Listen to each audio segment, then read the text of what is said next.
morning. This is Kristina Swanson, and this is February 3rd, and you have joined me for my Monday morning coffee calibrations. Today I'm actually drinking orange spice tea, which is what I felt like this morning. I needed something that was just a little, I don't know, funner, maybe a little flavorful for this dreary February morning. But I'm very excited because today we are launching into our month on relationships. And I have to tell you, relationships ends up being one of the most sought after types of coaching that I receive. So many of us either would love to have someone in our lives or would love to deepen a relationship that we're already in. Perhaps we're having family challenges with a parent, a sibling, a child. Regardless, over the next 4 weeks, I hope I cover some topics that might be very helpful for you. Today, we're going to be talking about overgiving. I think we'll do boundaries next week, and boundaries is a meaty topic, so we may be able to cover that in a couple of sessions, but at this moment, I'm going to try and cover it all in one because I want to get as much material into this month as possible. Okay. I am so glad to be here. I apologize that I've been slow over January getting these episodes out. Had some serious technical issues with my new computer. You'd think buying a brand new computer and a brand new monitor would be seamless, but both machines ended up having to be returned. Yay, my sweater is purple today because the camera on my monitor was so screwed up.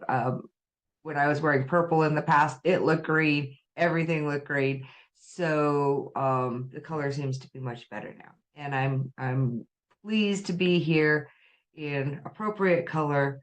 And I will help you out today with as much brilliance and I'm sure imperfectness as I usually do. Okay.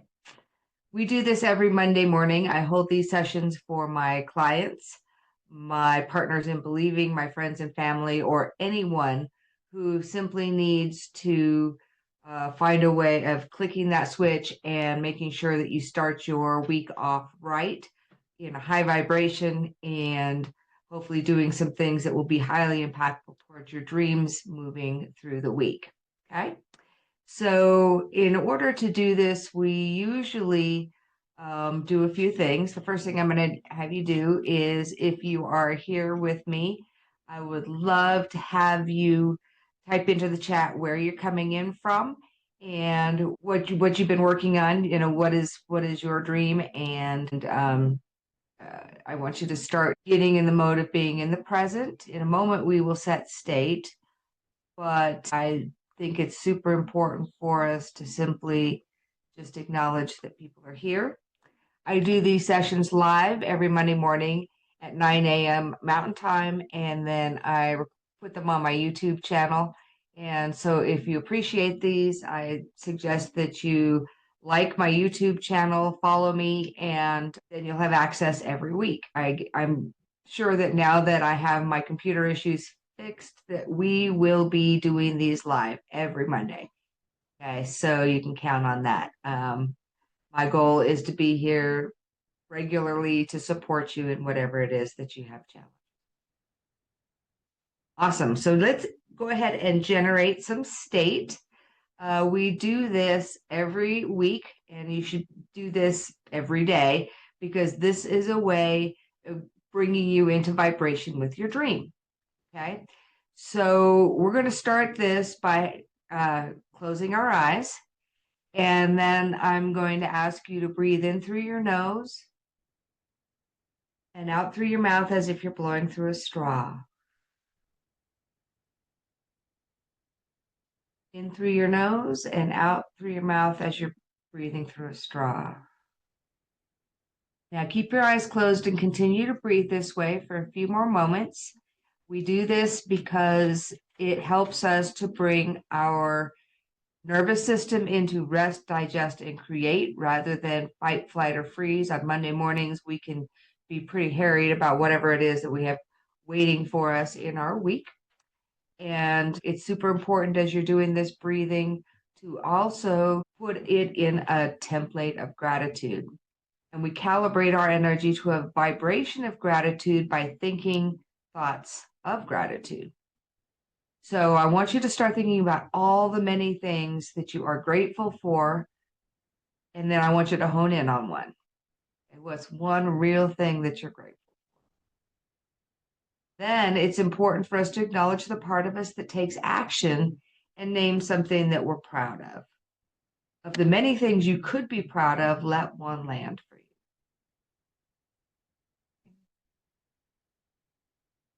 What is something you're happy for, grateful for, and what's something that you're proud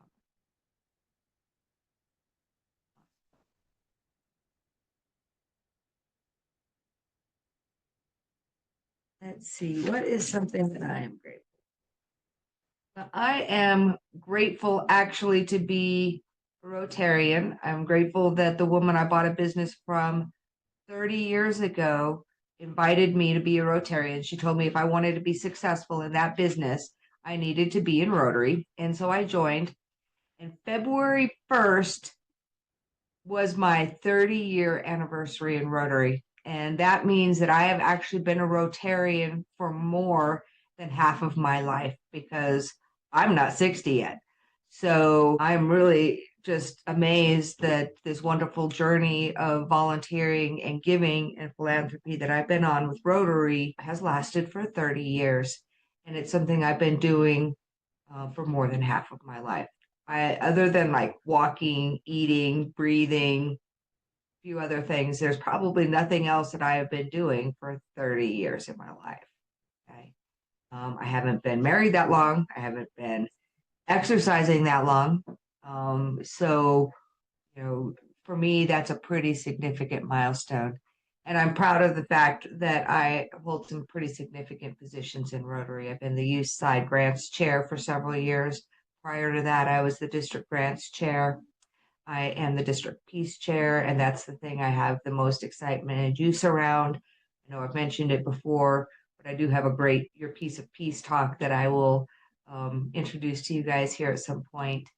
And so I am just grateful for Rotary and the work that it does in the world. And I'm proud of my participation. Over the last couple of weeks, I went and helped deliver dictionaries to all of the third graders at North Summit Elementary School and Mountain Green Elementary School. And I can't tell you how fulfilling it is to give those kids a gift, but to talk to them about it, teach them how to use it, and to explain to them the four-way test of Rotary, which is the guidelines that I use to live my life. And I think it's something that everybody should use. And since I just mentioned, I guess I better just tell you guys what that is. The four-way test of the things we think, say, and do as Rotarians is we first consider, is it the truth? Then, is it fair to all concerned? Third, will it create goodwill and better friendships? And fourth, will it be beneficial to all concerned? And I have to tell you, I have not found in 30 years a better test of what is right action, right?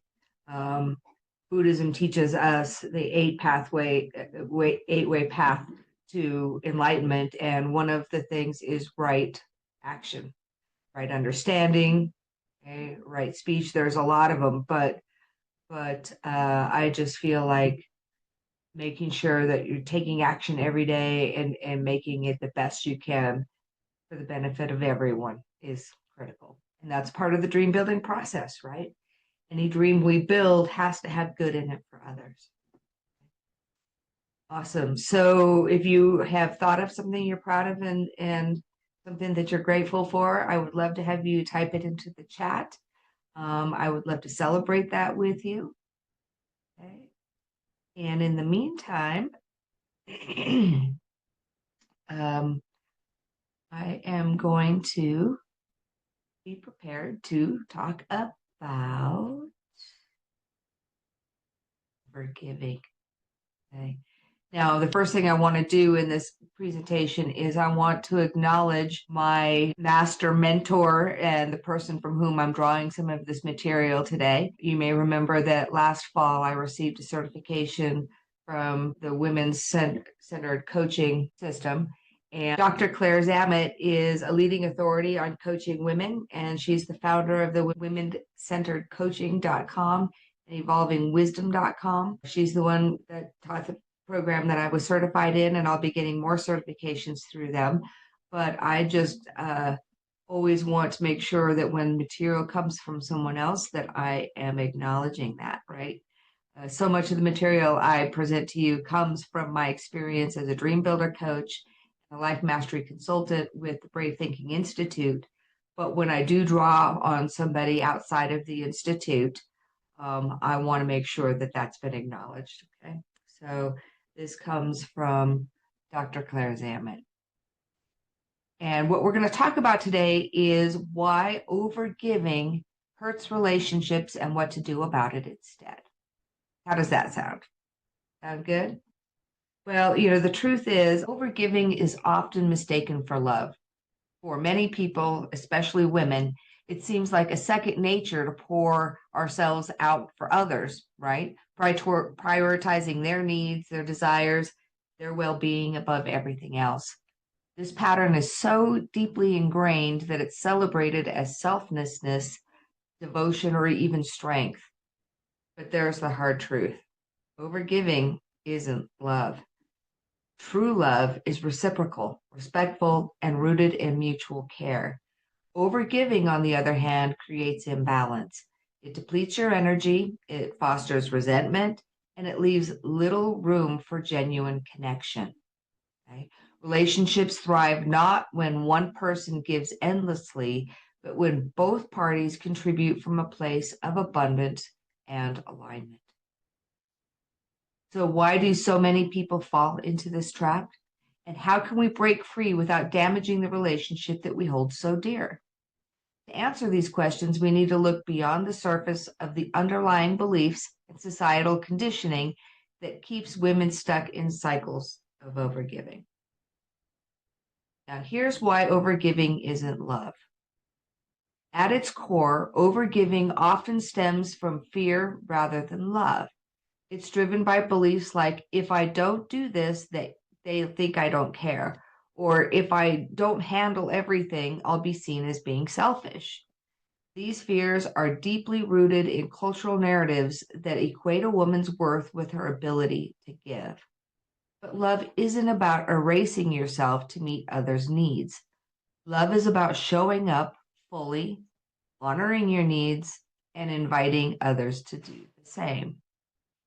The irony is that overgiving can erode the very relationships it aims to sustain. When you consistently put others first at the expense of your own well-being, you risk building resentment and emotional distance. Instead of fostering connection, overgiving often creates dependency or even disconnection. By learning to set boundaries and give from a place of alignment, you not only protect your own energy, but also create healthier, more authentic relationships. So let's explore how to make this shift. Okay. There are 3 steps to breaking free from overgiving without damaging your relationships.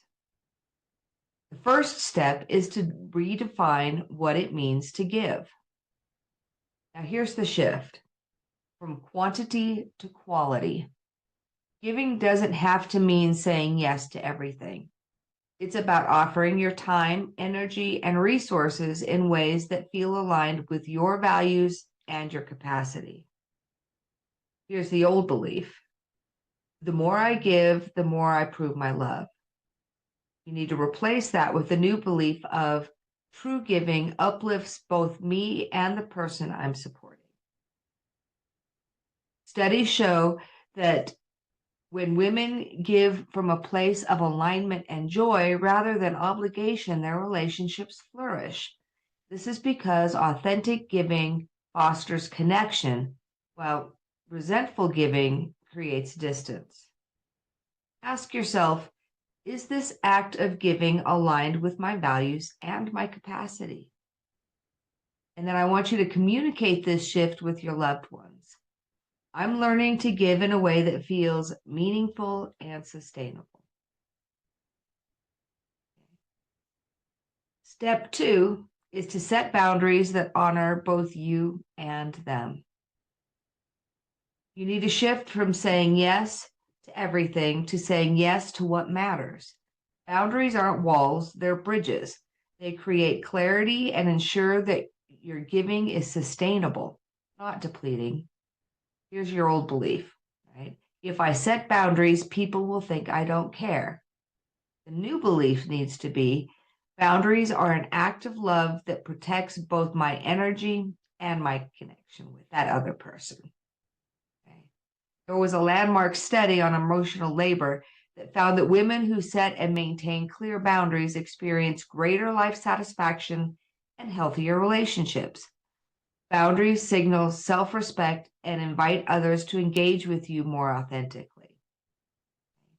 So apply this by using boundary setting scripts and then practicing small boundary setting moments to build your confidence. And I'm going to be giving these to you starting next week. As I mentioned earlier, there are 7 main boundaries that we need to learn to work with. And I will not only explain those to you in detail, how they work, how you can shift them in your life, but I'm going to be giving you some new scripts to use in order to help you take action in changing your boundaries. Okay. That is going to help you shift from saying yes to everything. Right. Okay, so the third step that we're going to talk about in overgiving today is to shift from obligation to reciprocity. Obligation to reciprocity. The shift is from thinking that giving is a duty to thinking that giving is a partnership. Healthy relationships are built on mutual care and respect. Now, this doesn't mean tallying favors, but rather fostering a dynamic where both parties feel seen and supported. Your old belief is, it's my job to meet everyone's needs. Your new belief needs to be healthy relationships are built on mutual care and respect. Research in relationship psychology show that mutual reciprocity deepens trust and connection. When people allow themselves to receive support, they not only replenish their energy, but also strengthen their relationships. So, in applying this, you want to check the balance. Are you the only one giving? If so, invite reciprocity by asking for support when you need it. And then when you do that, I want you to frame your requests to these people as invitations. It would mean so much to me if you could, whatever, right? The benefits of doing this will be breaking free, okay? You are modeling healthy behavior by honoring your own needs. You show others how to honor theirs. Your energy will return. When you give from overflow, you feel energized, not drained, and your relationships deepen. Aligned giving fosters mutual respect and genuine connection. Breaking free from overgiving isn't about giving less, it's about giving differently. It's about stepping into your worth, honoring your capacity, and trusting that love flows more freely when it comes from a place of abundance.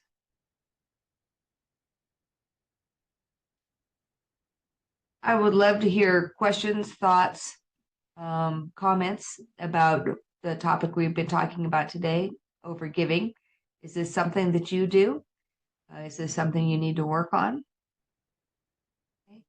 I want to once again acknowledge and thank Dr. Claire Zammit for her insight on this topic. And I am thrilled to be a woman-centered coach through the Institute of Evolving Wisdom. And thanks again, Claire. Just really appreciate you. Any questions, any comments? Awesome. So Perhaps today, as you look back on what you're grateful for, what you're proud of from last week, you might be considering a way that you can incorporate one of these aspects of overgiving in your calibration for this week, right? Was there a practical application that you would like to start to implement? Think about that. Do you want to set some small boundaries to help you build confidence?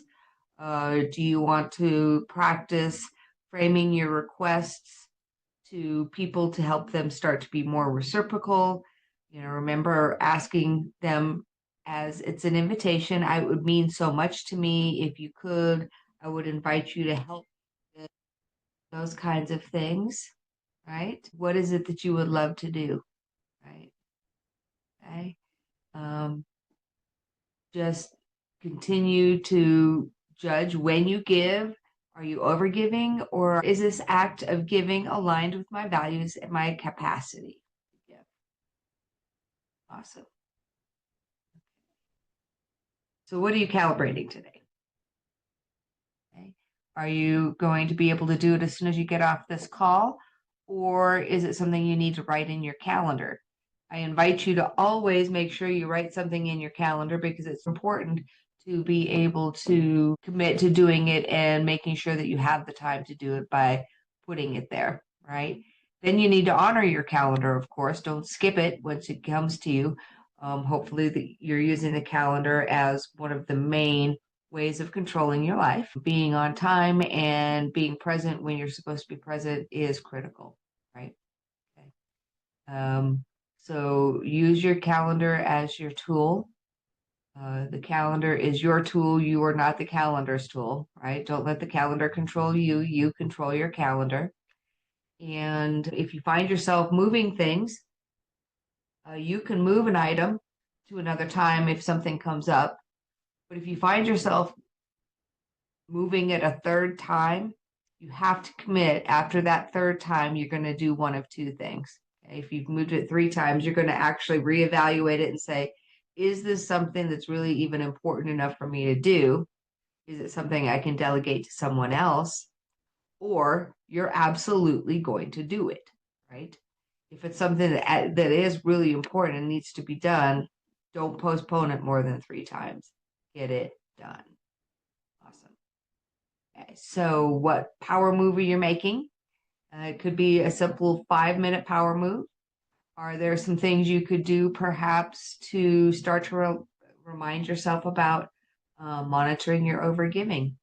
Maybe you know that there's someone you regularly overgive to, and you can find a way to plan right now for your next encounter with them when you are going to start to work on achieving some balance in that relationship, right? Invite reciprocity by asking for support when you need it. It would mean so much to me if you could help me with whatever.